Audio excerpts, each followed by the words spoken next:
Mister ओटरसन वकील एक मर्द थे जिनका चेहरा कभी भी मुस्कुराहट से रोशन नहीं हुआ था। सर्द, कम, परेशान गुफ्तगू में, दिल के हालात में पसमानदा, पतले, लंबे, गंदे, गमगीन और फिलहाल मोहब्बत करने वाले दोस्ताना मुलाकातों में, और जब शराब उसकी पसंद की होती थी, उसकी आंखों से भी इंसानियत की बेहतरीन मिसाल बाकुती हुई। यकीनन कुछ ऐसा जो कभी इसकी बातों में शामिल नहीं होता था, लेकिन जो कुछ उनकी जिंदगी के अमाल में जोर से जाहिर होता था वो अपने आप से सख्ती से काम लेता था। जब वो अकेले होता था तो नशे का पानी पीता था ताकि पुरानी शराब के ज़ौक़ को कम करे, और जब वो थिएटर का मजा लेता तो 20 साल से एक भी थिएटर की दरवाजा को पार नहीं किया, लेकिन इसके पास दूसरों के लिए काबिल कबूल बर्दाश्त थी, कभी कभार हैरत और तकरीबन हसरत के साथ दूसरों के गलत कामों में शामिल रूहानी दबाव को देखते, और किसी भी हद तक मदद करने की जगह सजा देने की बजाय मैं कीम की बदकारी की तरफ झुकता हूँ। वो पुरानी अनोखी तरह से कहता था, मैं अपने भाई को इसके खुद के तरीके में शैतान की तरफ जाने देता हूँ। इस किरदार में उसकी कसीर मर्तबा किस्मत होती थी कि वो आखिरी माकूल मारिफ और आखिरी अच्छी असरात में से एक होते जो किसी बेरोजगार इंसान की जिंदगी में रहते, और उन जैसों के लिए जब तक वो इसके चैम्बर्स के करीब रहते इनके रवैये में कभी भी कोई तब्दीली का इजहार नहीं किया। बेशक इस काम को मिस्टर ओटरसन के लिए आसान था क्योंकि वो बेहतरीन हालत में बेइजहार थे, और हत्ता कि उनकी दोस्ती भी एक मुशाबे अच्छाई की कैथोलिकता में मबनी थी। इसके दोस्त अपने खून के वही जिनको वो सबसे ज्यादा वक्त से जानता था, उसकी मोहब्बतों जैसे पत्ता वक्त की नशोनुमा थी, ये इस शय की कोई सलाहियत ज़िम्नी नहीं करती। इसलिए बेशक वो रिश्ता जो उसे मिस्टर रिचर्ड एनफील्ड, इसके दौर के रिश्तेदार, शहर में मशहूर शख्स के साथ जोड़ता था, बहुतों के लिए ये एक पेचीदा मसला था कि ये दोनों एक दूसरे में क्या देखते हैं और उनको किस मौजू में मुश्तरका मिलता है। ये इन लोगों की रिपोर्ट थी जो उन्हें उनकी इतवार के सिर गुजरते वक्त मिलते कि वो कुछ नहीं कहते, उन्हें निहायत बेकार लगते और एक दोस्त की जाहिरी तौर पर कमी से सोगत करते। इसके बाद भी दोनों मर्दों ने उन सिर गुजरते वक्त ज्यादा से ज्यादा अहमियत को देती, उन्हें हर हफ्ते की सरगर्मी का अहम तरीन मौका करार दिया, और सिर्फ खुशियों के मौके को नहीं छोड़ते बल्कि काम की दरख्वास्तों को भी मुखालफत करते ताकि वो बगैर रुकावट के उनका लुत्फ अलिफाटे सकी। एक ऐसी सेर गुजरते वक्त का मौका पाया जब उनका रास्ता उन्हें लंदन के एक शहर में मसरूफ कोने की एक फीके सड़क पर ले गया। सड़क छूटी थी और वो जो काम लंदन में मामूला खामोश कहलाता है, लेकिन हफ्ते के दिनों में वो तरक्की पसंदी का कारोबार चलाती थी। स्कूल में महल्ला की सब कोशां नजर आ रही थी और सब इंतहाई खुशी से मजीद बेहतर काम करने की उम्मीद रखते थे और अपनी फराइज की ज्यादातरी को खूबसूरती में खर्च कर रहे थे। इसलिए मगाजों के सामने वो चालाकी का माहौल बनाया गया, जैसे मुस्कुराती फरोख्त कंगनों की कतारें। हत्ता के इतवार को जब ये अपनी ज्यादा खूबसूरतियों को छुपाता और नकलो हरकत की बजाय कम अज कम रहता, सड़क अपने काले माहौल की मुअज़्ज़नत में रोशन होती जैसे जंगल में आग, और अपने नए रंगीन शटर्स, अच्छी तरह रोशन किए गए पीतल और आम सफाई और खुशी की बुतान सरगर्म सफर करने वाले की आंख को फौरन पर लग जाता और पसंद आता। एक कोने से दो दरवाजे मशरिक की जानिब जाते हुए लाइन को एक दरवाजा कोर्ट के दाखिले से तोड़ दिया गया और उसी नुक्ते पर एक मखसूस भयानक इमारत का ब्लॉक सड़क पर आगे आ गया। ये 2 मंजिल की इमारत थी, कोई कीचक नहीं दिखाता। नीचे की मंजिल पर बसफ एक दरवाजा और बालाई मंजिल पर रंग बदलती दीवार का बिना आंखा था, और हर खुसूसियत में लंबी और गंदे लापरवाही के निशानात जाहिर थे। दरवाजा जिसमें ना तो घंटी थी और न ही कंकर, फूल गया और काला था। बेकार लोगों ने अंदर छपकर मच पर जलाए, बच्चे छत पर दुकान रखते रहे, स्कूल के बच्चे ने अपनी छुरी को मोल्डिंगस पर आजमाई और करीबी एक नस्ल तक किसी ने उन बेकायदा मेहमानों को दूर करने और उनकी तबाहियों को दुरुस्त करने वाला नहीं दिखाया। मिस्टर एनफील्ड और वकील सड़क के दूसरी तरफ थे, मगर जब वो अंदर की तरफ आए, पहला अपना कीन उठाकर इशारा करता है। क्या तुमने कभी इस दरवाजे पर तवज्जो दी? उसने पूछा, और जब इसका साथी मुस्बत जवाब देता है, ये मेरे जहन से मुंसलिक है, इसने शामिल किया, एक बहुत अजीब कहानी के साथ। वाकई, मिस्टर ओटरसन ने आहिस्ता आवाज में एक थोड़ी तब्दीली के साथ कहा, और वो क्या थी? बेहतर ये था, मिस्टर एनफील्ड वापस आया। मैं दुनिया के एक कोने से घर जा रहा था, तकरीबन 3 बजे के काले मौसम की सुबह, और मेरा रास्ता शहर के एक हिस्से से गुजरता था जहां देखा जा सकता था कि मौका के 100 लैंप्स कुछ नहीं था। एक सड़क बाद सड़क और सब लोग सो रहे थे, सड़क बाद सड़क, जैसे कोई जुलूस के लिए रोशन की गई हो, और बिल्कुल कैमरे की तरह खाली। आखिरकार मैं ऐसी हालत जहन में हो गया जब आदमी सुनता है और पुलिस वाले की मुशाहिदत की तमन्ना करने लगता है। अचानक मैंने 2 शक्लें देखी, एक छोटा आदमी जो मशरिक की समत में ठीक कदम चल रहा था, और दूसरा एक लड़की जो शायद 8-10 साल की होगी, जो अपनी ताकत से लगभग गी हुई एक खाका में दौड़ रही थी। बेहतर ये था, आदमी ने बच्चे के जिस्म पर सुकूनियत से अपना पांव रखा और इसे जमीन पर चलते हुए छोड़ दिया। सुनने में कुछ नहीं लगता, लेकिन देखने में दोज़खी था। ये आदमी की तरह नहीं था, ये कुछ लनती जगन्नाथ की तरह था। मैंने चंद ही लिवार दिया, पांव पकड़कर भाग गया, अपने आदमी को पकड़ा और इसे वापस ले आया जहां पर पहले ही चलते हुए बच्चे के चीखने वाले ग्रुप के चारों के अर्ध गिर्द था। वो बिल्कुल सुकूनियत से था और कोई मुजाहमत नहीं की, लेकिन एक नजर दी, इतनी बदसूरत कि मेरी पसीना झड़कने की तरह बहता रहा। जो लोग बाहर निकले वो बच्ची की खुद की फैमिली थी, और बहुत जल्द ही डॉक्टर, जिसके लिए भी इससे भेजा गया था, हाजिर हो गया। बेहतर ये था, बच्चा बहुत ज्यादा बुरा नहीं हुआ, ज्यादा डरा हुआ, तबीब के मुताबिक, और आप वहां समझ सकते थे कि इसका इख्तिताम हो जाएगा। लेकिन एक दिलचस्प हालत थी। मैंने अपने आदमी को पहली नजर में नफरत की थी। बच्चे की फैमिली को भी यही लगा, जो बिल्कुल कुदरती था। लेकिन तबीब की सूरत हाल मुझे धचका देती थी। वो मामूली सा कटा हुआ और खुश्क दवासाज था, किसी खास उम्र और रंग का नहीं, और एडनबर्ग की जोरदार ढाके के साथ और एक बेग पाइप की तरह जज्बाती था। बेहतर ये था, वो हम सब की तरह था। हर बार जब वो मेरे कैदी को देखता, मैंने देखा कि सोबोन्स इसे कत्ल करने की ख्वाहिश में बीमार और सफेद हो जाता। मैं जानता था कि इसके दिमाग में क्या है, बिल्कुल इसी तरह जैसे कि इसको मेरे दिमाग में किया है, और कत्ल करना बाकी रहने की सूरत में हमने अगला बेहतरीन किया। हमने इंसान को बताया कि हम इस बात की ऐसी शोहरत बना सकते हैं जो लंदन के एक सर से दूसरे सर तक इसका नाम बदबूदार बना दे।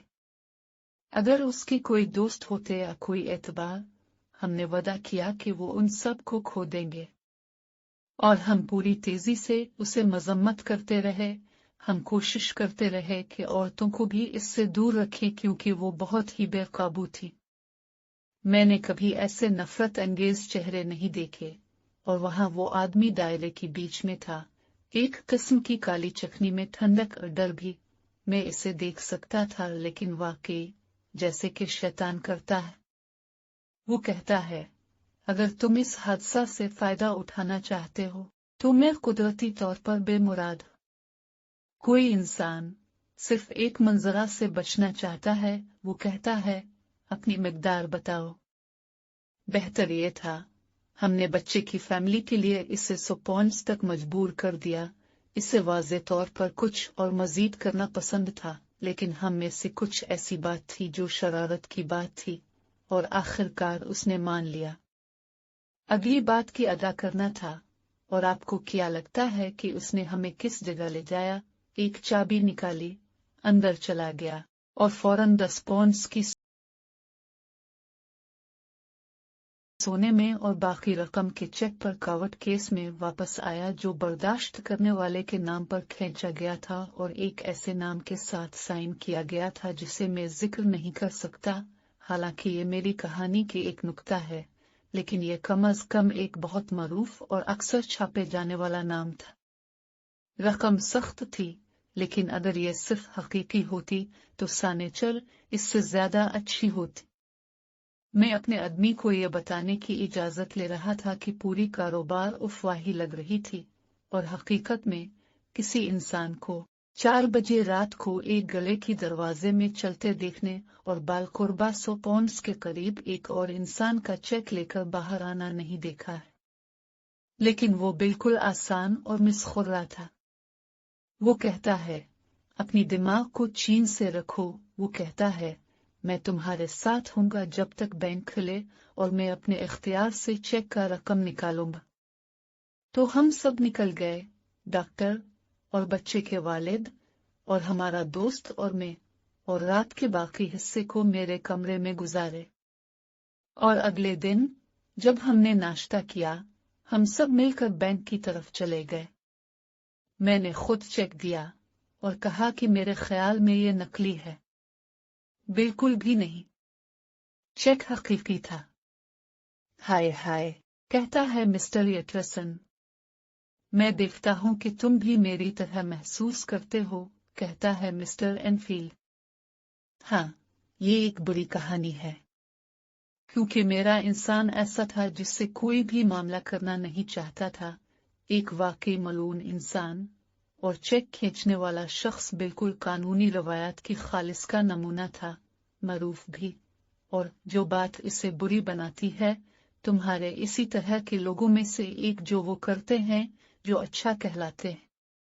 मैं तसव्वुर करता हूँ, ब्लैकमेल, एक ईमानदार इंसान जो अपने जवानी के कुछ मौजूदा कारोबार की कीमत बहुत ज्यादा अदा कर रहा हो। इसी सबब से मैं दरवाजे वाले मकाम को ब्लैकमेल हाउस कहता हूँ। लेकिन यह भी तुम जानते हो, सब कुछ समझाने के लिए दूर है, उन्होंने शामिल किया और उन अल्फाज के साथ गौर करने के लिए बहक गए। इससे मिस्टर येटरसन की यह तरफ खींचा गया कि अचानक, और तुम नहीं जानते कि चेक खींचने वाला वहां रहता है। एक मुमकिना मकाम, ये तो है ना, मिस्टर एनफील्ड ने वापस कहा। और तुमने दरवाजे वाले मकाम के बारे में कभी सवाल नहीं किया, मिस्टर येटरसन ने कहा। नहीं सर, मेरे पास एक खूबसूरती थी, ये जवाब था। मैं सवालात पूछने के बारे में बहुत महसूस करता हूँ। यह क़यामत के दिन की शक्ल को बहुत ज्यादा इख्तियार करता है। तुम एक सवाल करते हो और ये किसी पत्थर की तरह होता है। तुम एक पहाड़ के ऊपर सुकून से बैठे होते हो और पत्थर दौड़ता है, दूसरे भी पत्थर दौड़ते हैं, और जल्द ही कोई बहुत ही शको करने वाला बच्चा अपने ही पीछे बाग में अपने सर पर मारा जाता है और खानदान को अपना नाम तब्दील करना पड़ता है। नहीं सर, मैं अपना एक कायदा बनाता हूँ, जितना ज्यादा अजीब लगता है इतना कम मैं पूछता हूँ। बहुत अच्छा कायदा है, वकील ने कहा, लेकिन मैंने खुद ये मकाम मुताला किया है, मिस्टर एनफील्ड ने जारी रखा। ये कमजोर तौर पर एक घर लगता है। कोई दूसरा दरवाजा नहीं है और इसमें से कोई बाहर नहीं जाता है, मगर कभी कभार मेरे सफर के आदमी। एक फरिश्ते वाले कोर्ट पर पहले मंजिल पर 3 खिड़कियां हैं, नीचे कोई नहीं है। खिड़कियां हमेशा बंद होती हैं, मगर वो साफ हैं। और फिर वहां एक धुआं निकलता है जो आमतौर पर भून रहा होता है, इसलिए किसी को वहां रहना चाहिए। और फिर भी ये इतना वाज़े नहीं है, क्योंकि चौराहे के गिर्द इमारतें ऐसी तरह पड़ी हुई हैं कि एक का खत्म होना और दूसरा का शुरू होना मुश्किल है। दोनों मर्तबा खामोशी में फिर चलते रहे, और फिर एनफील्ड, मिस्टर येटरसन ने कहा, तुम्हारा ये एक अच्छा कायदा है। जी, मुझे लगता है, एनफील्ड ने जवाब दिया। लेकिन इसके बावजूद वकील ने जारी रखा, एक बात है जिसका मैं पूछना चाहता हूँ। मैं इस बच्चे को चलने वाले आदमी का नाम पूछना चाहता हूँ। वेल, मिस्टर एनफील्ड ने कहा, मैं नहीं समझता कि ये किसी नुकसान पहुंचाएगा। इसका नाम हाइड था। मिस्टर यटरसन ने कहा। वो किस किस्म का आदमी है? उसे बयान करना आसान नहीं, एनफील्ड ने कहा। इसकी शक्ल में कुछ गलत है, कुछ नापसंदीदा, कुछ बिल्कुल नागवार। मैंने ऐसा कभी आदमी नहीं देखा जिसे मैं इतना नापसंदीदा समझता, और फिर मुझे शायद ही मालूम है क्यों। वो कहीं नाकाजीब हो सकता है, इसमें शक्ल की महसूस होती है, गिरचा में नुक्ता मखसूस नहीं बता सकता। वो एक गैर मामूली शख्सियत है, मगर मैं हकीकत में इसके बारे में कुछ खास बताने नहीं कर सकता। ना, आका, मैं इसे बयान नहीं कर सकता। और ये भूल नहीं है, क्योंकि मैं कसम खाता हूं कि मैं उसे इस लम्हे भी देख रहा हूं। मिस्टर यटरसन दोबारा खामोशी में कुछ देर चले और बहुत सोचे हुए नजर आ रहे थे। क्या आप यकीनी हैं कि इसने एक चाबी इस्तेमाल की? उन्होंने आखिर में सवाल किया। मेरे अजीज साहिब, एनफील्ड ने शुरू किया, खुद से हैरान होकर। जी, मुझे मालूम है, यटरसन ने कहा, मुझे मालूम है ये अजीब लगेगा। हकीकत यह है कि अगर मैं अब से दूसरी तरफ का नाम नहीं पूछता, तो ये इसलिए है कि मैं पहले ही जान चुका हूं। देखो, रिचर्ड, तुम्हारी कहानी समझ में आ गई है। अगर तुम किसी बात में गलती कर चुके हो तो बेहतर है कि इसको दुरुस्त करो। मुझे लगता है तुम्हें मुझे पहले ही इंतबा देना चाहिए था, दूसरा मामूल की तरह हुमाहमा के साथ जवाब दिया। मगर मैं बहुत मेहनती तौर पर ठीक रहा हूं, जैसा कि तुम उसे कहते हो। इस आदमी के पास एक चाबी थी, और अब भी इसके पास है। मैंने इसे एक हफ्ता पहले इसे इस्तेमाल करते देखा। मिस्टर यटरसन गहरी सांस ले लेकिन कभी एक लफ्ज नहीं कहा, और जवान आदमी फौरन दोबारा शुरू हो गया। यहाँ एक और सबक है कि कुछ नहीं कहना, उन्होंने कहा। मैं अपनी तवील जुबान को शर्मिंदा हूं। चलो अब हम इस बारे में कभी ज्यादा बात नहीं करेंगे। मेरी तरफ से तमाम दिल से, वकील ने कहा। मैं इस पर हाथ मिलाता हूं, रिचर्ड।